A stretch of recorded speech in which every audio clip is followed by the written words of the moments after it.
discurso e pouca solução para explicar os problemas do clube. Esse foi o resumo da coletiva do Vasco hoje de manhã.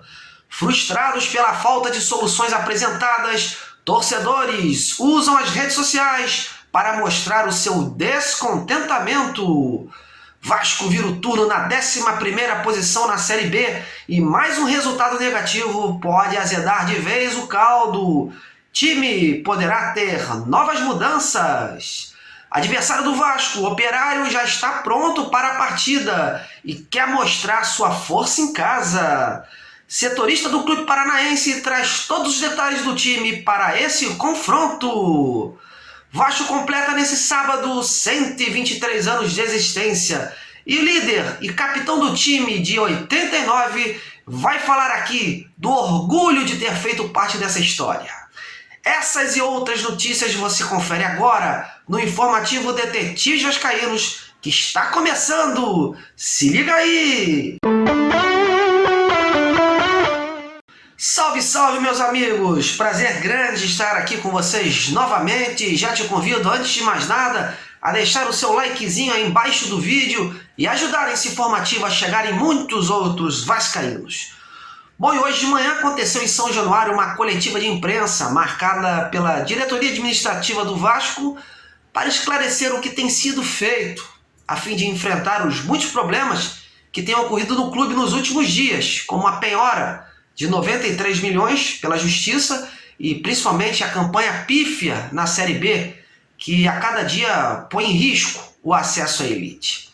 E o que era para esclarecer ficou ainda pior. Uma coletiva que gerou mais dúvidas do que respostas.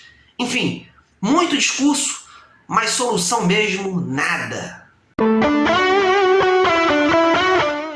As expectativas em torno dessa coletiva eram enormes. Inclusive falei isso ontem aqui na live que eu fiz no canal, que muitas perguntas que os torcedores estavam fazendo a mim caberiam à atual gestão elucidar hoje nessa coletiva.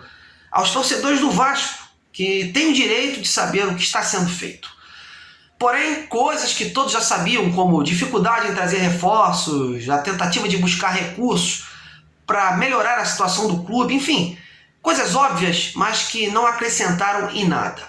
Aliás, a coletiva já começou ruim, com aquele velho papo da herança maldita. Todos que entraram na política do Vasco já sabiam muito bem dessa herança, algo que já está exposto inclusive há anos. Então, puxar esse assunto para justificar os atuais problemas de montagem do elenco é mais do mesmo. Em falar na montagem do elenco, mais uma vez, ficou nítido que o Pássaro foi incapaz de assumir os seus erros nesse planejamento para a temporada e propor um plano B. Preferiu expor as fragilidades para o mercado do clube e as dificuldades na busca por reforços. Inclusive, deu um exemplo recente que estava fechado com um jogador de Série A, o seu clube, o seu empresário, mas que o clube lá de fora, o detentor do passe do atleta, não havia permitido que ele viesse a jogar na Série B e que seria melhor para esse atleta em questão ficar na reserva de sua equipe atual. Outra coisa abordada pelo Pássaro foi a situação do Lisca. Inicialmente afirmou que o Lisca se expressou errado em relação às folgas do Ricardo Graça e do Lucão após os Jogos Olímpicos, nessa última coletiva contra o Londrina. O próprio treinador reconheceu isso em conversa com ele, segundo o Pássaro. E sobre um possível descontentamento do técnico com a situação atual do Vasco, a ponto do treinador poder pedir demissão em caso de derrota no próximo jogo, o Pássaro não acredita nisso. Diz que ele sentiu bastante a última derrota e por isso ficou daquela forma meio desolado. Bom, amigos, fato é que por hora não tem nenhum fato novo de reforços. O discurso que a diretoria trabalha é tentar contratações dentro do orçamento e apostar na força do Lisca nessas próximas 3 semanas cheias que terá pela frente, onde teoricamente o treinador teria mais tempo para trabalhar e melhorar a equipe. Resta saber se vai dar tempo, né? Afinal, o Vasco hoje tem 28 pontos e vai precisar nesse segundo turno, segundo os matemáticos, de no mínimo mais 37 pontos em 19 jogos. Haja sofrimento. Bom, amigos, mas nesse sábado já tem jogo do Vasco e dessa vez contra o Operário lá em Ponta Grossa. E depois da derrota diante do Londrina em casa, o Vasco será obrigado a buscar esses 3 pontos fora. E para essa partida o time terá a volta do goleiro Vanderlei e do Morato.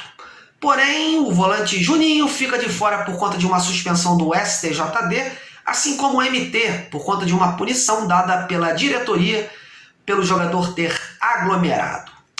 O Lisca usou inclusive hoje o PEC no time titular nos treinamentos na vaga do Sarrafiori, e o time com isso poderá sofrer algumas mudanças. Um provável Vasco para encarar o Operário: o Vanderlei no gol, o Léo Matos na lateral, o Miranda com o Hernando ou o Ricardo Graça na zaga, e outra dúvida, e o Zeca na lateral esquerda. O meio campo com o Rômulo, o Bruno Gomes e o Marquinhos Gabriel, e na frente o PEC ou o Sarrafiori, o Cano e o Léo Jabá. Veremos, né? Bom, mas o Operário também está buscando a vitória, né? Para iniciar com tudo nesse segundo turno.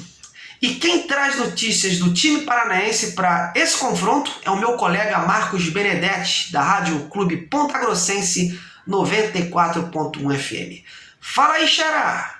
Fala, meu amigo Marcos, um abraço a você, um abraço a todos que acompanham aqui o Detetives Vascaínos. Aqui quem está passando é o repórter Marcos Benedetti, da Rádio Clube Ponta Grossense, trazendo algumas informações sobre o Operário Ferroviário, adversário de amanhã da equipe do Vasco da Gama, nesse jogo que marca a primeira rodada do retorno do Campeonato Brasileiro da Série B de 2021. Bom, para essa partida o Operário não teve muito tempo para se preparar, afinal o time vive aí uma sequência intensa de jogos nesta semana, numa maratona de jogos que começou na última quarta-feira, num empate em 0-0 contra a equipe do CRB, fora de casa em Maceió.